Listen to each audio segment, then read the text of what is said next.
नाज़रीन अस्सलाम वालेकुम। नाज़रीन doctor Danish programme real focus के साथ हाजिर है। नाज़रीन मेन इशू पे जाने से पहले दो इम्पॉर्टेंट ख़बर ज़रूर आपको देना चाहता हूँ। एक तो ये कि ये हुकूमत जो है वो जो लोग कौमी असम्बली सेनेट के आपके हलफ उठाते हैं और उठाने में वो एक ऑर्डिनेंस ला रही है और उस ऑर्डिनेंस के तहत 6 महीने के अंदर अगर जिसने भी हलफ नहीं उठाया तो उसकी उसकी यानी सीट जो है वो कैंसिल हो जाएगी और उस पर दोबारा इलेक्शन होगा। तो अभी जो सूरत हाल जो दो इफ़ेक्ट होने वाले हैं वो एक चौधरी निसार और आपके इसहाक डार साहब के हवाले से ये चीज़ आ रही है ऑर्डिनेंस के आने के बाद। लेकिन इस दौरान चौधरी निसार तो हलफ लेने पहुंच गए हैं और आपने देखा कि वो असम्बली भी आ गए हैं। अब रहा बात कि जी इसहाक डार साहब का जो हलफ है वो जब तक वो पाकिस्तान नहीं आएंगे हलफ नहीं उठा सकेंगे और इस तरीके से इस ऑर्डिनेंस के तहत उनकी सीट खाली होती है और हुकूमत ये कोशिश करेगी और कर रही है कि जी शौकत तरीन साहब को जो है वो सेनेट के इस सीट के ज़रिए जो है वो सिलेक्ट करके पार्लियामेंट का हिस्सा बना दिया जाए। ये खबर थी जो मैंने आपके सामने लाया हूँ। अब देखें इसमें कब ऑर्डिनेंस आता है। पूरी तैयारी हो चुकी है। इसहाक डार साहब को भी ये इंफॉर्मेशन पहुंच जानी चाहिए।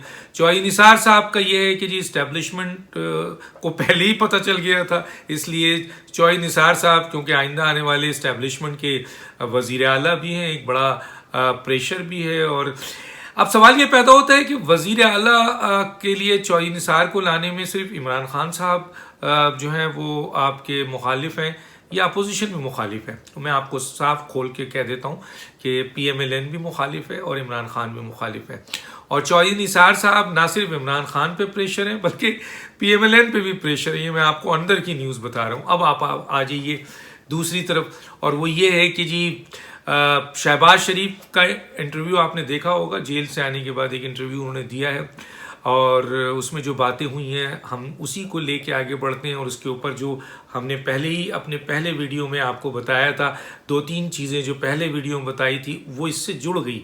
देखें, और वो बिल्कुल क्लियर जुड़ी है। वो ये जुड़ी है कि जनाब PDM का 29 तारीख का जो इजलास है, हफ्ते का इजलास है, जो मैंने बताया आपको पिछली वीडियो में, ये फैसला करेगा कि PMLN यानी PDM जो है वो आपके मुफाहमत की सियासत करनी चाह रही है या मुज़ाहमत की सियासत करनी जा रही है। और अगर मुफाहमत की सियासत करनी जा रही है तो फिर किसके साथ करने जा रही है? मुफाहमत की सियासत क्या वो इमरान खान के साथ करने जा रही है, अपोजिशन की दूसरी सियासी जमातों के साथ करने जा रही है, या वो आपके इस्टेब्लिशमेंट के साथ जा रही है? तो मैं आपको खुल के बता देता हूँ यहाँ पे कि मुफाहमत की सियासत अगर बढ़ती है PDM के प्लेटफॉर्म से तो वो मुफाहमत की सियासत इस्टेब्लिशमेंट के साथ होगी। अपोजिशन तो उसी का हिस्सा है, नाराज़गियाँ होती हैं, मिल भी जाते हैं। यकीनन शहबाज शरीफ ये कोशिश कर रहे हैं कि पाकिस्तान पीपल्स पार्टी और ANP को PDM का हिस्सा बनाया जाए। PMLN का एक जो ग्रुप तो नहीं कह सकते, बहरहाल वो ओहदेदार भी हैं शाहिद खाकान, और इस हवाले से उनका स्टेटमेंट भी है कि जी पीपल्स पार्टी ने PDM में आ सकती है लेकिन उसको वो तमाम मराहिल से गुजरना है जो उन्होंने गलती की है। इसके ऊपर हम पहले ही बात कर चुके हैं, इस पर मैं जाना नहीं चाहता। मैं आना चाहता हूँ कि मुफाहमत, आपने इंटरव्यू में ये भी सुना होगा कि उन्होंने ये कहा है कि मुझे मियाँ नवाज शरीफ साहब का पैर भी पकड़ना पड़े तो मैं उनके पैर पकड़ लूँगा, इसलिए कि शहबाज शरीफ एक ऐसा सलूशन लेके आगे बढ़ रहे हैं जो वो समझते हैं कि वो सलूशन जो है वो मुल्क के लिए बेहतरीन है, कौम के लिए बेहतरीन है, मुल्क के इदारों के लिए बेहतर है और ख़ुद अपोजिशन की और पार्लियामान के लिए और जमहूरियत के लिए बेहतर है। उनका पॉइंट ऑफ व्यू ये है।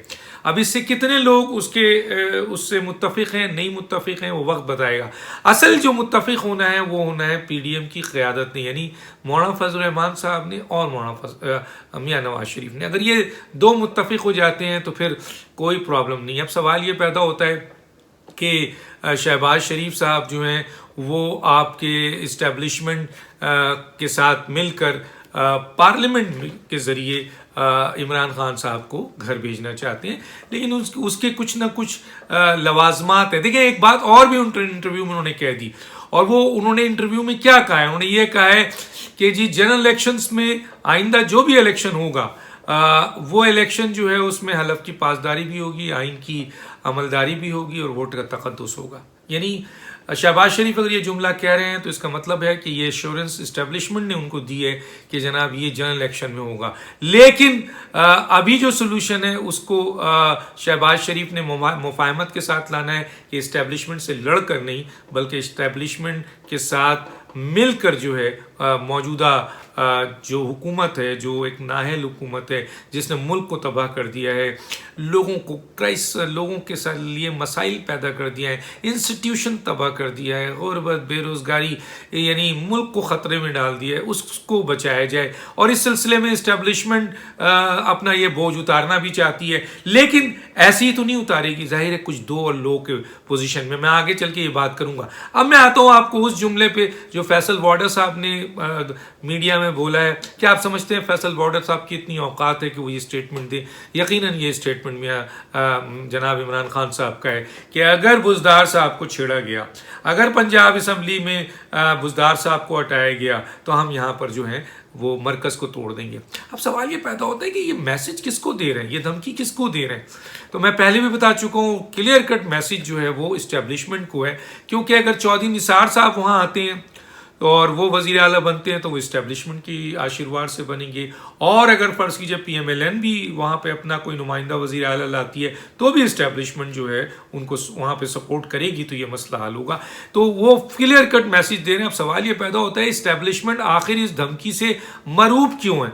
भाई वो वहाँ हटा रहे हैं, आप तोड़ना चाहो तोड़ दो, फिर जो है जनरल इलेक्शन हो जाएगा और जनरल इलेक्शन में फिर आप तो आएंगे नहीं, क्योंकि आपके पास तो कोई आवाम के लिए कोई मैसेज नहीं है, कोई चीज़ नहीं है, कोई आपकी तंजीम नहीं है, कोई काम नहीं है, कोई आप ऐसी चीज़ लेके आवाम की तरफ जाएंगे जहाँ से वोट मिलेगा। तो फिर ये धमकी किस लिए? तो ये धमकी इसलिए है, ये इस धमकी इस्टेब्लिशमेंट को है। और धमकी इस्टेब्लिशमेंट को क्यों है? वो इसलिए है कि वो ये समझते हैं कि इस वक्त इस्टेब्लिशमेंट और अपोजिशन के दरमियान मामलात, बहुत से मामलात पे मुफाहमत की बात तो हो गई है, लेकिन तय अभी फाइनल कुछ नहीं हुआ है। तय उसी वक्त होगा जब मियां नवाज शरीफ साहब और मौलाना फजल रहमान साहब ओके का सिग्नल देंगे और शहबाज शरीफ साहब फिर अपना अगला कदम उठाएंगे जो कि मौजूदा हुकूमत का खात्मा है। इस दौरान जब तक नवाज शरीफ साहब और मौलाना फजल रहमान साहब एग्री नहीं करते हैं, इस्टेब्लिशमेंट ये कभी नहीं चाहेगी कि मरकज़ की हुकूमत टूट जाए, कभी नहीं चाहेगी। इसलिए वो चाहते हैं कि ये एक तरफ चौधरी निसार का भी प्रेशर रहे, एक तरफ जो है वो आपके इमरान खान साहब की हुकूमत भी बरकरार रहे, और अगर अपोजिशन मुफाहमत चाहती है और वो यकीन भी दिला रहे हैं कि जनाब आइंदा जो भी जनरल इलेक्शन होगा उसमें हलफ की बाजदारी, आइन की अमलदारी और वोट का तकद्दुस होगा भाई, लेकिन कुछ दो और लो की पोजीशन होगी। ऐसा नहीं हो सकता कि अपोजिशन इस मैंडेट के साथ आए और हुकूमत भी करे, और जो एक बहुत बड़ी ताकत है इस्टेब्लिशमेंट जिससे यकीनन इस मौजूदा हुकूमत को सपोर्ट करने में गलती हुई है, लेकिन इस गलती की बुनियाद पर आप इनको कटहरे पे नहीं खड़ा कर सकते, कॉम्प्रोमाइज़ करना पड़ेगा। अब मिसाल इसलिए शहबाज शरीफ साहब जो है मुसाहलत के मुफाहमत की सियासत की तरफ जा रहे हैं। अच्छा, आपको याद है पाकिस्तान पीपल्स पार्टी में मुफाहमत की सियासत के लिए तैयार है। अगर कोई तैयार नहीं है तो JUI थी और दूसरा PMLN थी, लेकिन अभी आप देख लें कि जब से शहबाज शरीफ साहब आए हैं, देखिए यहाँ एक बात बताना चाहता हूँ, PMLN की सियासत की पीक जो है वो मुजाहमत की सियासत पे हुई, मरियम नवाज की एग्रेसिव सियासत पे हुई, इसमें कोई दो राय नहीं है। लेकिन शहबाज शरीफ साहब उस सियासत को लेके आगे इसलिए नहीं बढ़ना चाहते हैं, वो चाहते हैं कि टकराव से मुल्क को नुकसान पहुंचेगा, जमहूरियत को नुकसान पहुंचेगा, और अभी इस PDM इस पोजीशन पे नहीं है कि वो अवामी मोबिलाइजेशन को, अवामी ताकत को जो है अवामी तहरीक बना सके। तो क्यों ना मुफाहमत के ज़रिए छुटकारा हासिल किया जाए, जमहूरियत की खिदमत की जाए, अवाम की खिदमत किया जाए, मुल्क को बचाया जाए और इस नाअहल हुकूमत का खात्मा दिया जाए, और इस्टेब्लिशमेंट जैसी बड़ी क़ुव्वत के साथ लड़ने के बजाय नुकसान पहुंचने की चांसेस बहुत ज़्यादा है, जिसकी बुनियाद पे मुल्क को भी नुकसान पहुंचता है और PMLN और PDM को भी नुकसान पहुंचता है। तो कोई ऐसा सेटलमेंट किया जाए और नवाज शरीफ के बयानियों को भी जिंदा रखा जाए। यानी हलफ की पासदारी आइन की, तो वो जनरल इलेक्शन के लिए।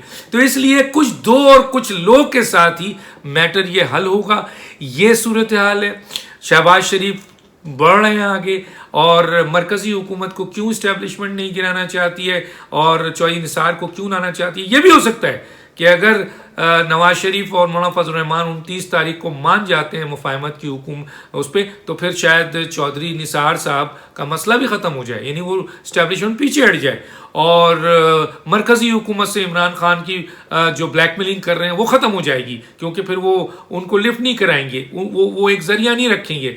तो ये है मुफाहमत की बुनियाद पे। तो 29 तारीख का इजलास बहुत अहम है, और इस इजलास के ऊपर ये फैसला होना है कि पीडीएम ये ने मुफाहमत करनी है या मुज़ाहमत करनी है, और मुफाहमत अगर करनी है तो सारे रास्ते आपके क्लियर हैं, और किस से मुफाहमत करनी है ये भी मैंने आपको बता दिया। ये चंद बातें हैं जो बहुत ही अहम हैं, और मेरी अपनी जो इत्तला है कि इस सिलसिले में मुफाहमत की सियासत होने के चांसेस बहुत ज़्यादा हैं, यानी 98% मुफाहमत की सियासत होने के चांसेस है। 2% ऐसे है कि शायद ना हो, लेकिन 98% है कि मामला तय हो जाएंगे। लेकिन इस सिलसिले में यकीनन दोनों ग्रुप्स को या दोनों पार्टियों को ऐसे अंदरूनी तौर पर ऐसे सोल्यूशन रखने हैं जो दोनों के लिए काबिल कबूल हो। अंदरूनी खाना जो बातचीत चल रही है और यकीन का जो फुकदान है उसको मजबूत किया जाए, और उसके लिए कुछ फौरी तौर पर चंद रिजल्ट्स आने बहुत ज़रूरी हैं। ये चंद बातें थी जो मैंने आपको बताई है। 29 तारीख का इजलास है, देखते हैं क्या होता है। उस वक्त तक के लिए, यानी नेक्स्ट वीडियो के लिए एक और इम्पॉर्टेंट ब्रेकिंग लेके मैं आ रहा हूँ, वो मैं आपको बताऊंगा नेक्स्ट वीडियो में। डॉक्टर दानिश को इजाज़त दीजिए। अल्लाह हाफिज़।